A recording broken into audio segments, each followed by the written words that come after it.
కోరుకుంటున్నాను. ఇప్పుడు ఈ కొల్లేరు ఉప్పటేరు సారీ ప్లీజ్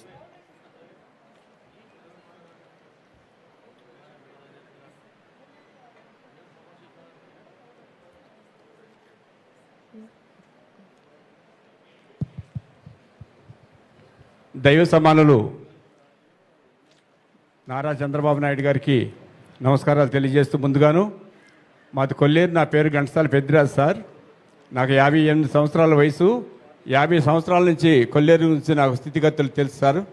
తమకు చెప్పేది ఏంటంటే కొల్లేరు మొత్తం సరౌండింగ్ 901 కిలోమీటర్ పరిస్థితి. ఇది 1 నుంచి 10వ కాంటూర్ వరకు 2,25,000 ఎకరాలతో విస్తరించి ఉంది. ఇది పూర్వం ఈ కొల్లేట్లోకి వచ్చి కాలువలన్నీ కలిసి 4 ఏర్లతో పాటుగా 67 కాలువలు వస్తున్నాయి సార్.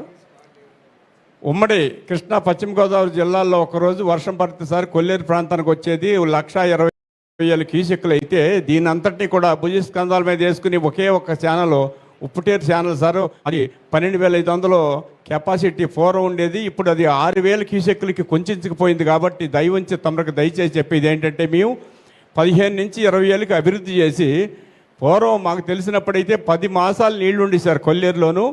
ఇప్పుడు అది రివర్స్ అయ్యి 2 మాసాలు మాత్రమే ఉంటున్నాయి సార్.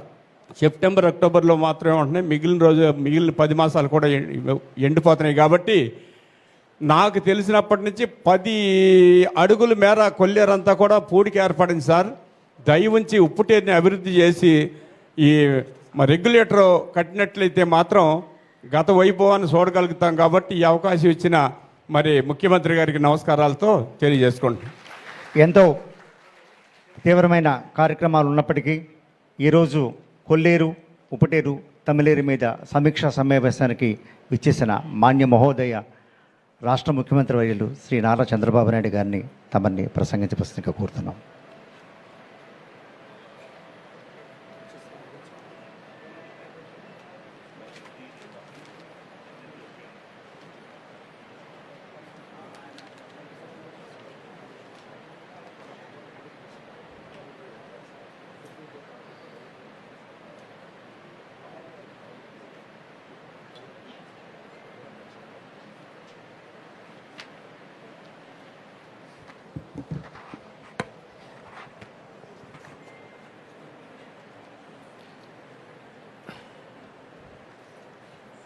గౌరవనీయులు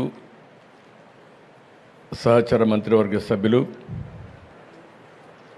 గౌరవ పార్లమెంట్ సభ్యులు, గౌరవ శాసనసభ్యులు, జిల్లా కలెక్టర్ గారు, జిల్లా అధికార యంత్రాంగం, ఈ కార్యక్రమానికి చేసినటువంటి రైతు సోదరి సోదరులందరికీ, ఈ వరద గురించి మీ కష్టాలు చెప్పుకోవడానికి ఇక్కడికి వచ్చిన మిమ్మల్ని అందరికి కూడా పేరు పేరున మనస్ఫూర్తిగా నా నమస్కారాలు, అభినందనలు, శుభాభినందనలు. నిన్నటి వరకు 10 రోజులు ఏదైతే కృష్ణా నదిలో ఎప్పుడూ ఊహించినటువంటి వరద రావడం, అదే సమయంలో బుడమేరులో గడచిన ప్రభుత్వం చేసిన తప్పిదాల వల్ల విజయవాడ అతలాకుతలమయ్యే పరిస్థితి వచ్చింది. 11,90,000 క్యూసెక్స్ నీళ్ళని ప్రకాశం బ్యారేజీ నుంచి డిశ్చార్జ్ చేయడానికి డిజైన్ చేశారు. ఇది ఇప్పుడు చేసిన ప్రాజెక్టు కాదు. 1854లో చేస్తే 1894 వరకు బ్రిటిష్ వాళ్ళు కట్టినట్టుంటాయి. ఆ ఆనకట్నే అక్కడనే ఉపయోగించుకున్నాం. అది బాగా రిపేర్కి వస్తే ప్రకాశం పంతులు గారి ఆధ్వర్యంలో ఆ రోజు బ్యారేజీ కట్టడం జరిగింది. దానికి కూడా దగ్గర దగ్గర 70 సంవత్సరాలు పైబడింది.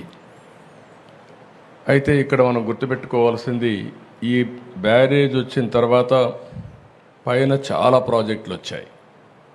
నాగార్ సాగర్ వచ్చింది, శ్రీశైలం వచ్చింది, ఇటీవల పులిచింతలు వచ్చింది, పైన జూరాలు వచ్చింది, ఆల్మట్టి వచ్చింది, ఇంకో పక్కన తుంగభద్ర వచ్చింది, అన్నీ వచ్చాయి. కానీ ఇన్ని ప్రాజెక్టులు వచ్చిన తర్వాత కూడా ఇంత పెద్ద ఎత్తున నీళ్లు వచ్చాయంటే ఈరోజు వాతావరణంలో వచ్చిన మార్పులే దీనికి కారణం.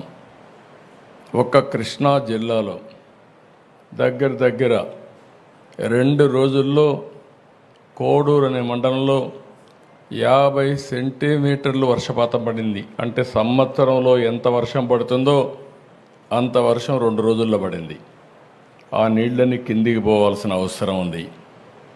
అదే సమయంలో గడిచిన ప్రభుత్వం చేసిన తప్పిదాల వల్ల చాలా దుర్మార్గంగా ప్రవర్తించారు. బుడమేరుకు గండ్లు పడితే ఆ గండ్లు కూడా పోడ్చలేని పరిస్థితి. ఆరో తెలుగుదేశం ప్రభుత్వం దగ్గర 57 కోట్ల రూపాయలు శాంక్షన్ చేసి ఆధునీకరణ కింద బుడమేరులో పనులు చేయాలని ఆ రోజు శాంక్షన్ చేస్తే రాజకీయ కారణాలతో దాన్ని క్యాన్సిల్ చేసే పరిస్థితికి వచ్చారు. అది క్యాన్సిల్ చేసి కనీసం వీళ్ళ తెలివితేటలుంటే వాళ్ళు సొంతంగానే పనిచేయాలి. ఆ పని కూడా చేయలేదు. దీనికి అదనంగా బుడమేరు మొత్తం ఆక్రమణకు గురి చేశారు. ఎవడికి దొరికింది వాడు అమ్ముకునే పరిస్థితికి వచ్చారు. తప్పుడు రిజిస్ట్రేషన్లు చేశారు, బిల్డింగ్లు కట్టారు. ఎక్కడికక్కడ నీళ్లు పోవలసిన బుడమేరుని ఇష్టానుసారంగా అక్రమ కట్టడాలకు నాంది పలికే పరిస్థితి వచ్చారు. ఒక పక్క ప్రకృతి ఓసారి మన పట్ల చిన్న చూపు చూసినప్పుడు ఇలాంటి వరదలు వస్తూ ఉంటాయి. అదే సమయంలో మనం కూడా కొన్ని వాతావరణంలో పెనుమార్పులు వచ్చే విధంగా మనం కూడా చేశాం. కాబట్టి ఇప్పుడు చూస్తామంటే ఎక్కడ చూసినా క్లౌడ్ బరస్టింగ్, అంటే ఆకాశంలో ఉండే మేఘాలు ఒకేసారి వర్షంగా మారిపోయి ఒకే ప్రాంతంలో కుంభవృష్టి వర్షం వచ్చే పరిస్థితి వస్తూ ఉంది. ఇవన్నీ వచ్చి మళ్ళా మనుషులు చేసే తప్పులు ఇప్పుడు ఇక్కడ చూసాం. ఎక్కడ చూసినా ఒక డ్రైన్ కూడా తవ్విన పాపాన పోలేదు, ఒక కాలువ తవ్విన పాపాన పోలేదు. ఇంకొక పక్క ఎక్కడ చూసినా తప్పుడు బిల్లులు వేసుకొని తినేసే పరిస్థితికి వచ్చారు.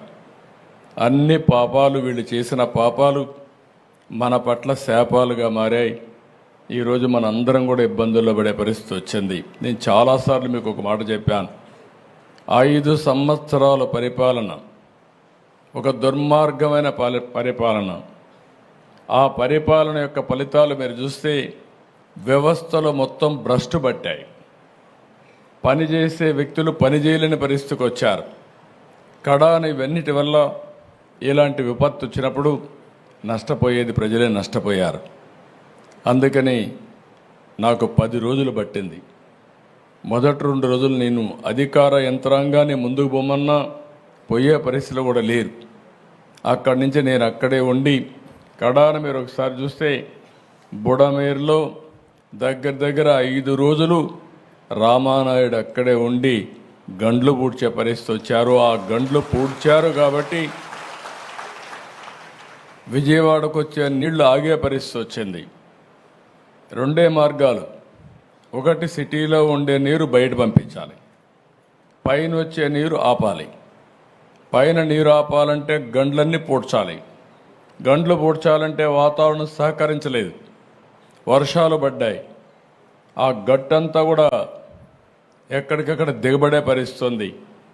దాంట్లో మళ్ళా ఒక లారీయో ఒక ట్రాక్టరో తీసుకపోతే, లేకుంటే ఒక ప్రొక్లైన్ తీసుకపోతే అది కూడా కూరకపోయే పరిస్థితి వచ్చింది.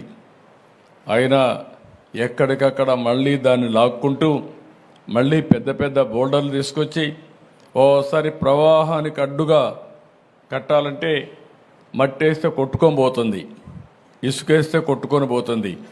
అలాంటప్పుడు దగ్గర 100 టన్నులు ఒక రాళ్ళు తీసుకొచ్చి పెద్ద బోల్డర్స్ తీసుకొచ్చి అక్కడ వేస్తే దానిపైన మళ్ళా మట్టేసి కన్సాలిడేట్ చేసి, ఒక విధంగా చెప్పాలంటే ఒక